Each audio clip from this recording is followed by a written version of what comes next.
नमस्कार. तर लक्ष्मीच्या पावलांनी या मालिकेच्या आजच्या भागात आपण पाहणार आहोत की सर्वजण मंगळागौरीच्या कार्यक्रमातून घरी आलेले असतात. तेव्हा अद्वैतला एक प्रश्न पडतो आणि तो आबांना विचारतो की आबा, मला समजत नाही आहे, खरीच्या नावाची पाटी कशी काय बदलली आणि तिथे बरोबर नैनाच्या नावाची पाटी कशी काय आली. तेव्हा नैना तिथून जायला निघते. यावर अद्वैत नैनाला बोलतो की थांब नैना, खरीच्या रुखवताची पाटी अचानक कशी काय बदलली गेली आणि तिथे बरोबर तुझ्या नावाची पाटी कशी काय आली. तूच बदलली आहेस ना. तेव्हा नैना बोलते की उगाच काही वाटेल ते आरोप करू नको हा माझ्यावर. तो टेबल हल्ला होता, सगळ्यांनी पाहिलं होतं.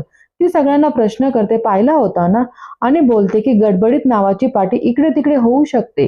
अद्वैत बोलतो की नेमकी. यावर रोहिणी मध्येच बोलते की एक मिनिट अद्वैत, हे बघ, नावाच्या पाट्या बदलल्या गेल्या हे करेक्ट आहे, पण नैनाने मुद्दामून बदललं हे असं कसं वाटू शकतं तुला. तेव्हा कला बोलते की का नाही वाटू शकत, त्याच्या मनात शंका येऊ शकते, कारण पाट्या पडल्या होत्या. यावर नैना चिडूनच बोलते की पुन्हा तेच, मी पाट्या उचलल्या होत्या आणि पटापट ठेवून दिल्या. Now please close the topic.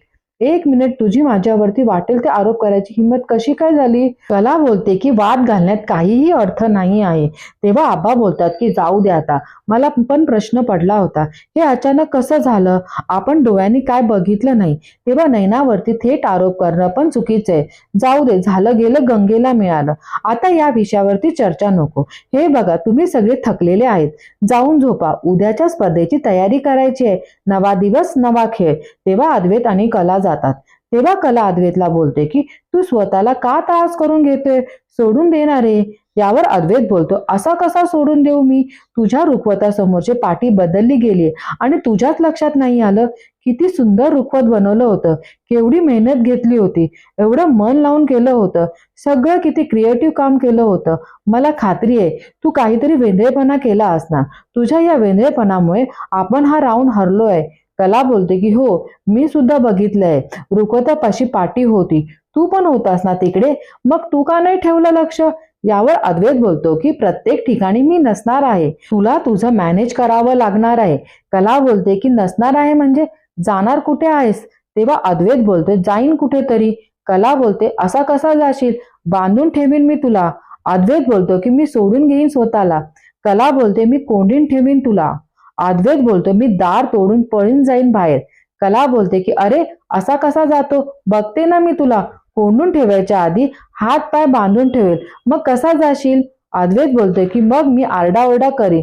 तेव्हा कला बोलते की मग मी तुझं तोंड असं गच्च दाबून धरेल आणि पहाराला मी स्वतः उभी राहीन, बघते ना मी, जाऊ शकणार नाही तू माझ्यापासून लांब.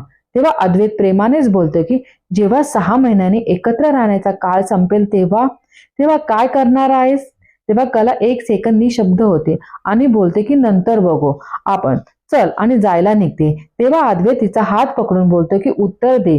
तेव्हा कला स्वतःशीच म्हणते की नाही नाही कला, तुला असं वाहत जायचं नाही आहे, बास बास, भानावर ये, भानावर ये. अद्वैतला बोलते की मी दिले तुला उत्तर, नंतर बघू, असं आता मी थकली आहे. अद्वैत बोलते की थकणारच ना, एवढी मेहनत घेतल्यावर काय होणार आहे, थकणारच. मेहनत तू घ्यायची आणि क्रेडिट कोणीतरी दुसऱ्याने घेऊन जाणं. तुझा प्रॉब्लेम काय माहिती आहे का, तू खूप टॅलेंटेड आहे, पण तुझं टॅलेंट योग्य ठिकाणी कसं वापरायचं हे तुझ्या लक्षातच येत नाहीये.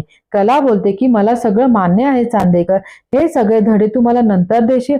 तेव्हा अद्वैत झोपतो आणि कला त्याला टक लावून बघते आणि स्वतःशीच बोलते की किती क्यूट आहे हा चांदेकर, माझ्यासाठी किती मनापासून भांडत होता, तेही माझ्याशी.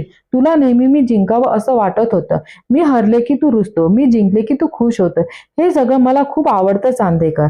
आता दुसरीकडे आपण पाहतो की सरोज कलाकडे आलेली असते. तेव्हा कला बोलते की मी तुमचाच विचार करत होते. यावर सरोज बोलते की हे द्यायला आले होते. तेव्हा कला बोलते की हे माझ्यासाठी, आणि उघडून बघते आणि बोलते की किती सुंदर साडी आहे. अहो सरोज मॅडम, एका मंगळागौरीसाठी तुम्ही एवढी साडी का विकत घेतली. यावर सरोज बोलते की नाही, विकत नाही घेतली आहे साडी, चांदेकरांची परंपरागत चालत आलेली साडी आहे. मी आणि माझ्या सासूबाई एकसारख्या साड्या नेसायचो प्रत्येक मंगळागौरीला. या घरातली मोठी सून या नात्याने त्यांनी सासूच्या आदराने दिली होती मला साडी, आणि आज ती साडी मी तुला देते. तेव्हा कला भाऊक होऊन बोलते की सरोज मॅडम, तुम्ही पहिल्या मंगळागौरीला मला दिली नव्हती ही साडी. यावर सरोज बोलते की कारण तेव्हा मी तुझ्याकडे सून म्हणून पाहत नव्हते. कला खुश होऊन बोलते की म्हणजे आता पाहतायत. नाही, तुम्ही या प्रश्नाचं उत्तर दिलं नाही तरी चालत. तुम्ही मला फक्त साडी नाही दिली. सरोज मॅडम, माझ्यावर विश्वास देऊन ही परंपरा माझ्यावर सोपवली. यातच मला प्रश्नाचे उत्तर मिळाले. तुम्ही मला चांदेकराची सून मानतात असं मी समजते आणि हा ठेवा मी आयुष्यभर जपेन. तेव्हा सरोज जायला निघते तेव्हा कला बोलते की ही नथ मी स्वतःच्या हाताने घडवली आहे. तुम्हाला खूप शोभून दिसेल. प्लीज. तेव्हा सरोज नथ घेते आणि बोलते की मी तुला माझी सून म्हणून मान्य केले आहे. या गैरसमजात राहू नकोस. पण तू ही साडी नेसू शकते. आणि सरोज तिथून निघून जाते. कला स्वतःशीच बोलते की तुम्ही मला साडी दिली, पण अंबाबाईच्या कृपेने पुढे सगळे छानच होईल. आता दुसरीकडे आपण पाहतो की सर्वजण मंगळागौरीच्या कार्यक्रमाला येतात. तेव्हा आदेश बोलतात की या खेळाला सुरुवात झाल्यानंतर आपण गुणसंख्या बघितली तर पहिल्या खेळाच्या दरम्यान कला आणि सरोज 1 गुण मिळून पुढे गेल्या होत्या आणि दुसऱ्या फेरीत नैना आणि रोहिणी यांनी 1 गुण मिळवला. त्यानंतरच्या खेळात मात्र सगळ्यांनी बघितलं थोडं टेन्शन आलं होतं आणि अडचणीच्या वेळी अद्वैत चांदेकर हे मदतीला धावून गेले. पारंपरिक प्रमाणे एखाद्याची मदत करायची याचं दर्शन घडवलं, त्यामुळे तोही गुण त्यांना मिळाला आणि अशा पद्धतीने आतापर्यंतच्या या टप्प्यावरती नैना आणि रोहिणी यांना 1 गुणावर आहे आणि कला आणि सरोज हे 2 गुणावर. तेव्हा सर्वजण टाळ्या वाजवतात. रोहिणी नैनाला बोलते की आतापर्यंत या हायेस्ट असतील, अल्टिमेटली आपण जिंकणार. नैना बोलते की तुम्ही काळजी करू नका, मी आहे ना. आदेश बोलतात की आजच्या या खेळाची पुढची फेरी आहे फॅशन शो. फॅशन अत्यंत जिव्हाळ्याचा विषय आहे. फॅशन मध्ये सहभागी व्हायचं म्हटलं तर ही पाश्चिमात्य कपडे असतात, पाश्चिमात्य वेशभूषा असते असं नाही आहे. कारण आपल्या कोल्हापूरचे ऐट न्यारी, दिसायचं मराठमोळ भारी, बरोबर ना. आणि सर्वजण टाळ्या वाजवतात. आदेश बोलतात की आता आपण पुढच्या खेळाला सुरुवात करणार आहोत.